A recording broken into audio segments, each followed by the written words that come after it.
We are just about halfway through the season, so how would we look back now that we've had a significant sample on the 2022-2023 off-season for the San Francisco Giants? How are the players they performed or they acquired performing, and how are the players they targeted performing? And also, what about the trade deadline? Now that it's pretty clear what the Giants' needs are, what are they going to do with the trade deadline just over a month away? You are Locked On Giants, your daily San Francisco Giants podcast. Part of the Locked On Podcast Network, your team every day.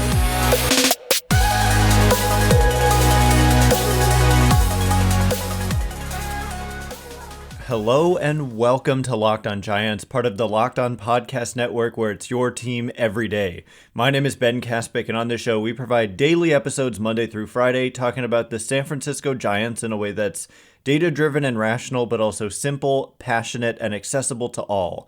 I'm a former contributor for the baseball statistics and analysis websites Beyond the Box Score and Rotographs. I've been podcasting about the Giants since 2015, and I'm a lifelong fan. Thank you for making Locked On Giants your first listen every day. We're free and available wherever you get podcasts, including YouTube. Check us out there. Hit that subscribe button if you're watching on YouTube. And coming up on today's show, a mailbag edition of the show. Thank you so much to everyone who submitted questions. I kind of put them into categories, and the first category is about the offseason, kind of revisiting what the Giants did and evaluating some of the players they brought in with, a significant, about half of the season completed. So Connor SF asks, now that we are nearly halfway through the season, how do you feel about the free agents we got during the offseason? Should we look to trade any? NDE The Rock says, at the halfway mark, would you call the offseason a success or an unsuccessful free agent haul?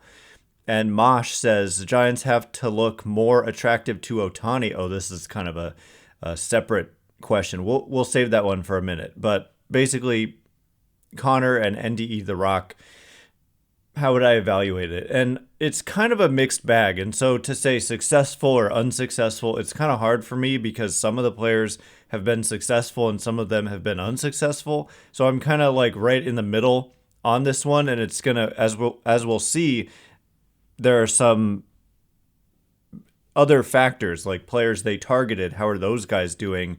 And that kind of changes the narrative a little bit. But just to recap, they brought back Joc Pederson, and I'll continue the recap here. Ross Stripling they signed, and Sean Manaea they signed.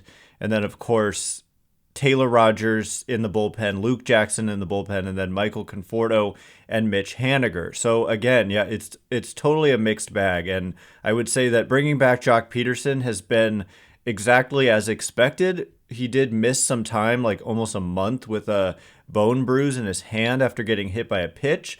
And but if you look at the last two seasons combined for Joc Pederson, I was actually going to do this last night just on my own, and I didn't get around to it. But the last year and this year, he has over a 140 weighted runs created plus, which I would imagine if we combine those 2 years, he's going to be close to the top 10 in terms of just an overall offensive performer over the last 2 years combined, if we set the minimum to around 600 plate appearances or so. So he's just a force at the plate. He's barely played the field. I think he played for like one inning or a couple innings, but as a DH platoon situation, just bringing him back, I think culturally too, is important just to have some continuity. And I don't know, I just think people called it kind of an overpay at the time. He got the qualifying offer, but it's just a 1-year deal, and I'm really happy Joc Pederson is on the Giants. I think he makes a big difference in the clubhouse and on the field. And then turning our attention, let's just stick with position players for now. Mitch Haniger and Michael Conforto, this is where it gets to be kind of a mixed bag in that Conforto has been like inconsistent. He was cold, and then he was hot, and then he was cold, and now he seems to maybe be getting hot again. But when all is said and done, he's just become like an important bat in the middle of the lineup. I've been a little bit disappointed with how he's looked defensively. Like he's not that old, and yet he's 30 years old, I believe, and he's kind of running around like he's got some problems in his hips or something. Maybe I'm being a little bit overly critical, but the defensive metrics kind of agree with me and tag him for, being below average defensively in right field this year. But at the plate, I mean, he's Brandon Belt like. There's a lot of similarities in the numbers to Brandon Belt in taking a lot of pitches, being streaky, hitting for power when he's hitting, drawing a lot of walks. So he's just an important middle of the order presence for the Giants. So I like that move. Mitch Haniger did not start off great in a couple ways. First, he was injured, and then he was not performing well, and then he got injured again. And so it was a struggle for Mitch Haniger, like basically in this first season. He'll have about a month and maybe, who knows, a playoff run to redeem himself. But the first injury, being a soft tissue injury, you can say like, wow, they targeted a guy who has an long injury history, and he gets injured right away. But the forearm fracture is just a fluke thing. And sadly for Haniger, he's dealt with a lot of fluke injuries in his career.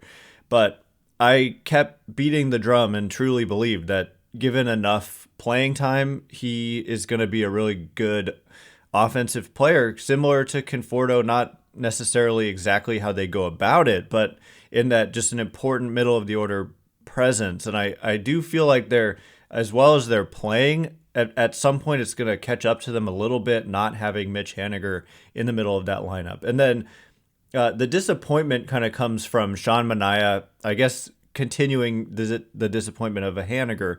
Sean Manaea and Ross Stripling started out the season just in an utterly disastrous way. And for Stripling, he then went on the injured list. I don't know, phantom IL or not, but he went on the injured list and he just got reactivated. So let's see. These are, again, guys with track records. So half a season isn't enough necessarily to even judge a player. You kind of want the full season. And I don't know. I think he's obviously not that bad. He was so terrible, and that's not what his track record has been. And for Manaea, it started out just equally as terrible, but he's been a different guy out of the bullpen and just blowing people away with strikeouts, and he's been good out of the pen in a long relief kind of role. And so I'm curious to see how the second half goes with Manaea. Does he get put back into that rotation? Or do they just keep him in this kind of bullpen role? It reminds me a little bit of what they did with Drew Pomeranz. Remember, he was a starter for them, struggled a lot. They put him in the bullpen. He was a different guy, and then they traded him, and they got Mauricio Dubon out of that trade with the Brewers. And so, anyway, the question just kind of, it's a mixed bag. It's hard for me to say successful or unsuccessful. Largely unsuccessful, but I did want to point out that if we look at like some of the top players who signed this offseason and some of the guys the Giants targeted, just by overall salary, like Trey Turner got the second most money of any player this offseason, and he's been a huge disappointment. Xander Bogaerts, overall, this has been about league average offensively, and he got $280 million.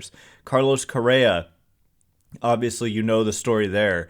Guess what? I mean, he's been below average offensively. Below average, hitting 213, 289 on base, 407 slugging, worth about half a win above replacement, which is like, the Giants have like 10 players who have been worth more than that. And so it just goes to show you that, it's really unpredictable how these guys are going to perform. Jacob deGrom got the next most money, and he made a handful of starts, and then he's going to have Tommy John, so that's a disaster.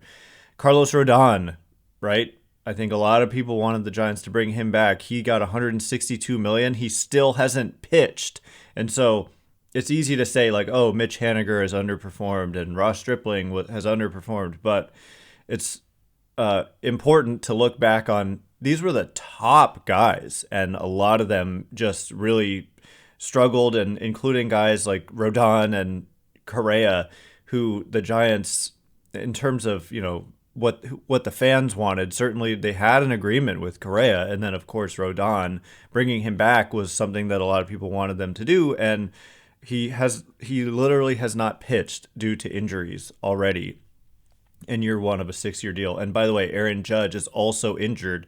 Total monster when he was playing, but now he's got a torn ligament in his toe, his right big toe, and his status is very uncertain moving forward. So anyway, it's just, yeah, maybe the Giants, looking back on their offseason, it wasn't, the guys they brought in haven't been perfect, but at the same time, a lot of the guys fans wanted them to bring in have been less perfect even. And so, I don't know, just wanted to throw that out there. So coming up in just a minute, we're going to actually turn our attention to the trade deadline because it really has snuck up on us and it's just over a month away. And there are about a zillion questions about the trade deadline. And so we're going to attempt to make our way through them in just a minute. But before we do, this episode is brought to you by eBay Motors.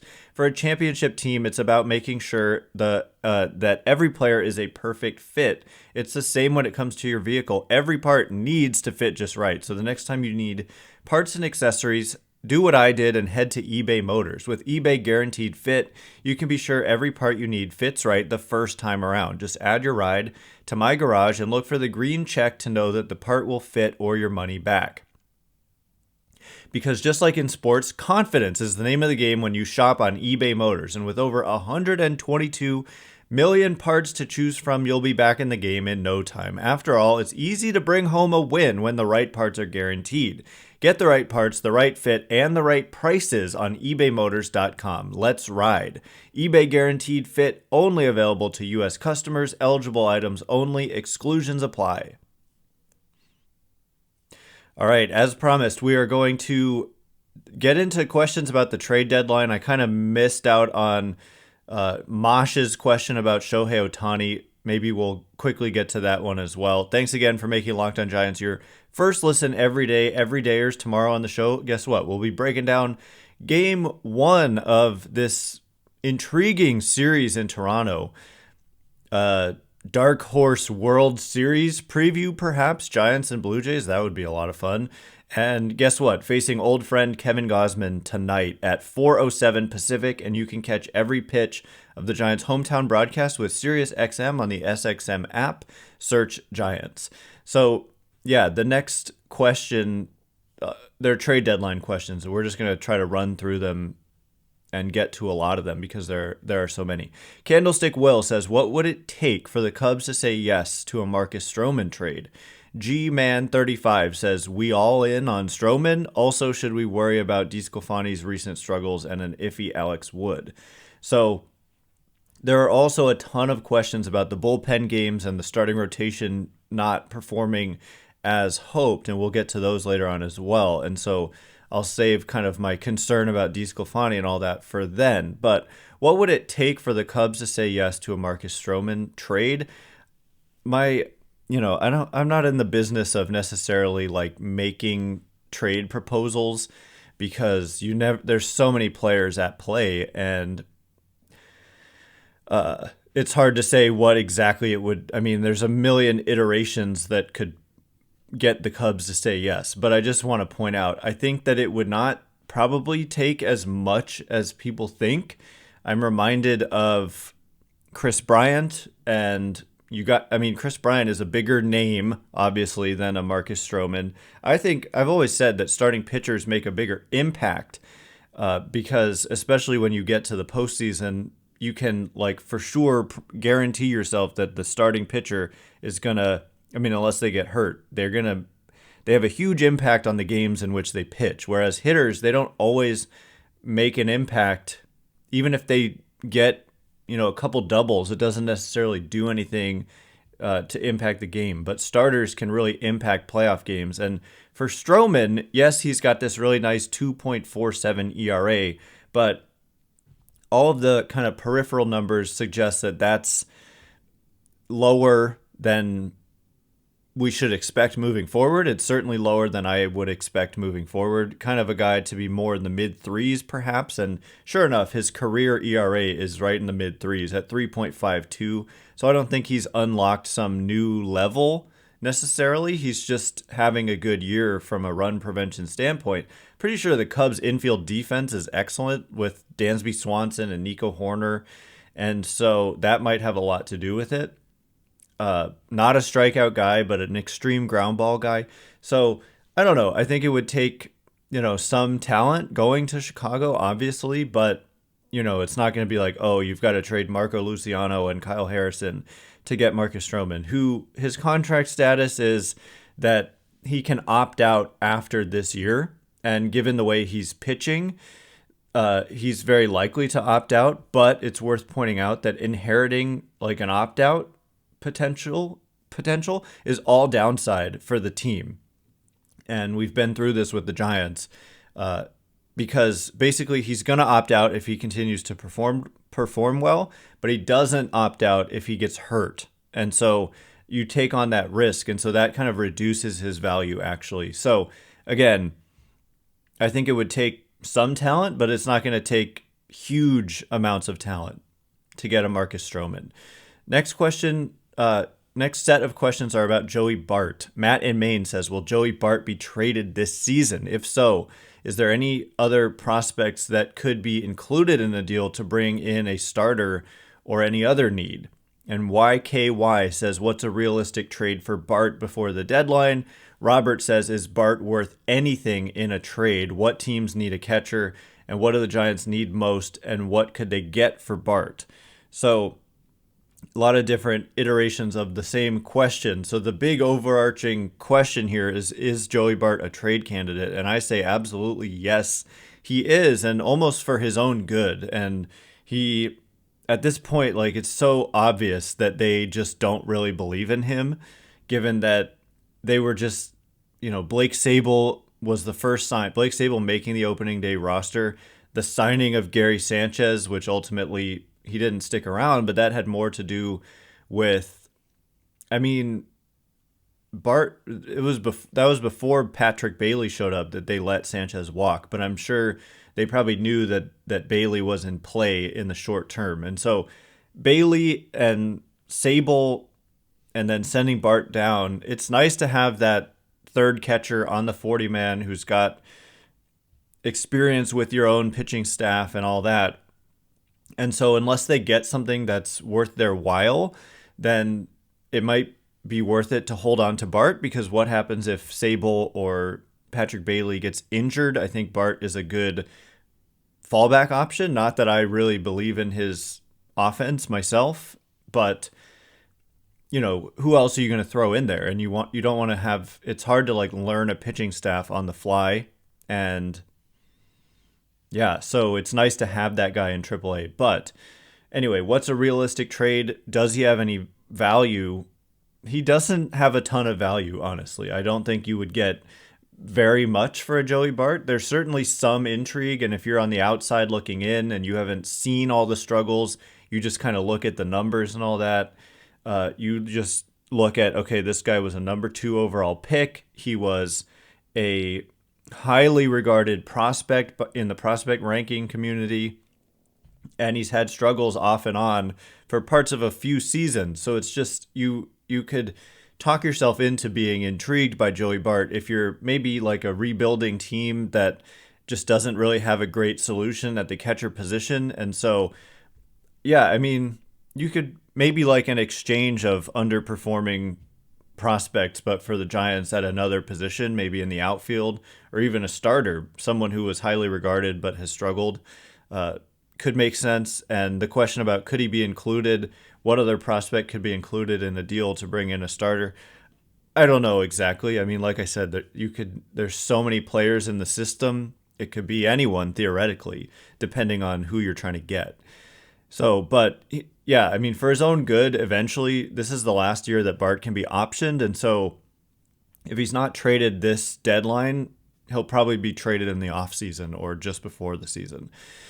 Next set of questions, continuing on the trade deadline theme, we are going, Robert says, does an Otani trade make sense for the Giants? Obviously depends on if the Angels are willing to listen to trades for him. They need starting pitching terribly, and he would obviously not hurt the lineup. Yeah, for sure. So we will get into that question in just a minute, and we're also going to discuss the sustainability of bullpen games. So all of that in just a minute, but first.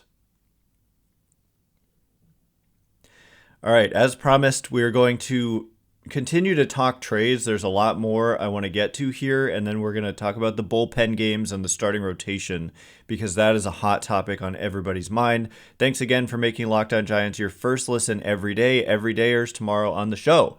We will be discussing Game 1 in Toronto. Speaking of bullpen games, it's a bullpen game tonight for the Giants, with Ryan Walker making yet another start, quote-unquote, in this role.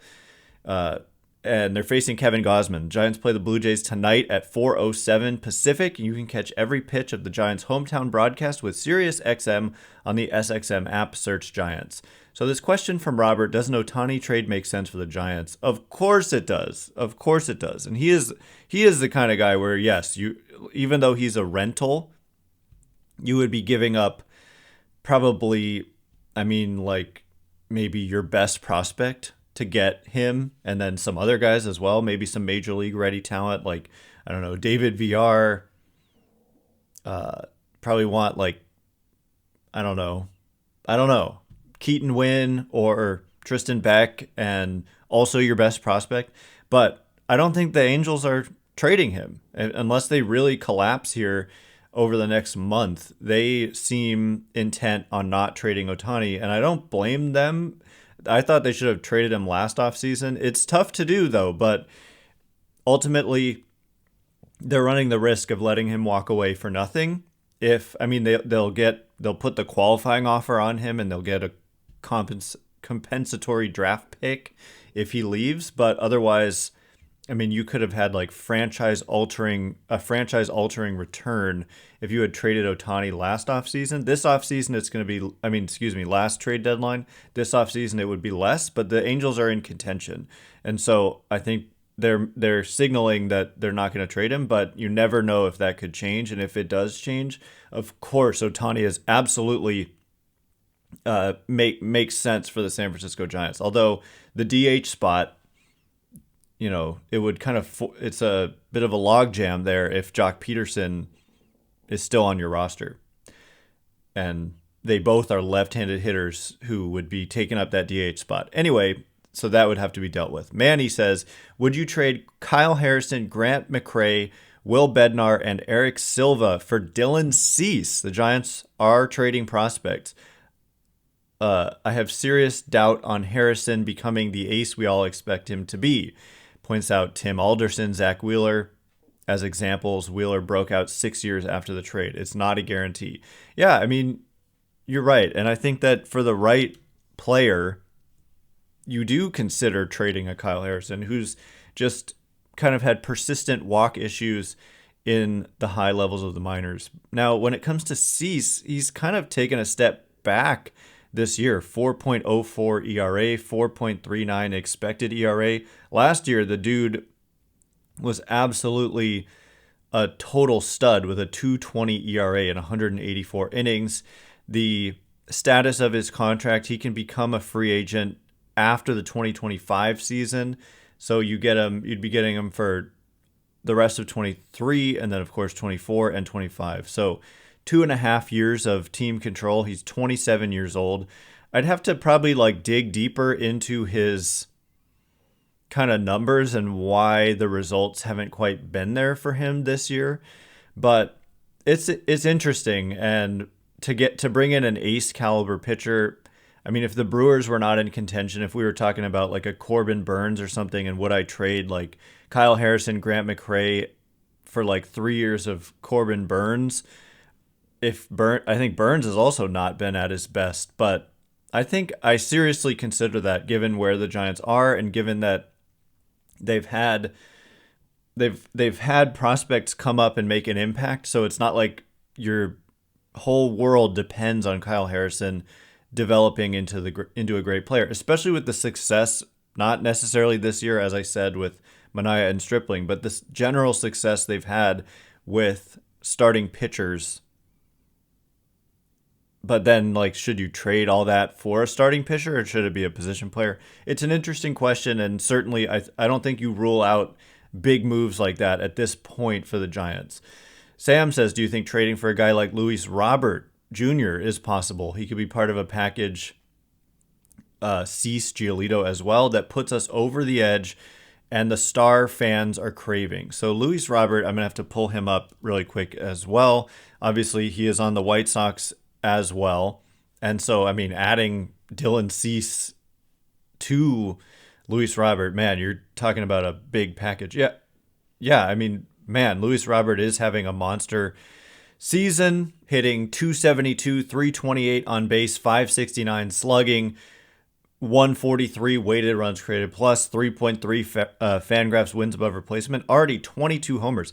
So, yeah, I mean, I like the idea of Luis Robert. He's under a contract, a 6-year, $50 million contract, which is a total bargain, running through 2025 with 2026 and 2027 club options, and he's only 25 years old. And so, I mean, that would be a blockbuster. That would be a total blockbuster. This guy would cost a lot to acquire, probably more. I mean, I think definitely more than Dylan Cease would command.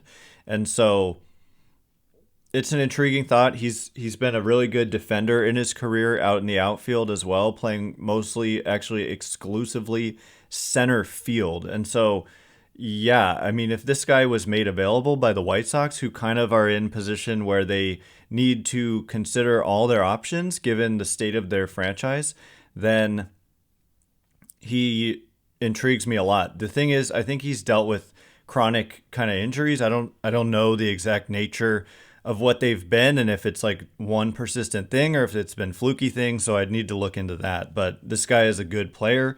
He kind of doesn't fit the mold in a sense in that he's a free swinger chaser, chase rates of, in his career about 45%. That's bordering on Casey Schmidt levels. But when he does make contact and put the ball in play, he's doing a lot of damage, as evidenced by his career weighted runs created plus of 128, and he's only 25 years old. He's going to be 26 in August, but still, really intriguing player there. So we've got to skip over some of the other trade questions, and I will get to those probably at some point later on this week. But just to get to the bullpen game questions, John says, after this Toronto series, the Giants will have played 81 games. Give me your case for why frequent bullpen games should continue for the next 81 games.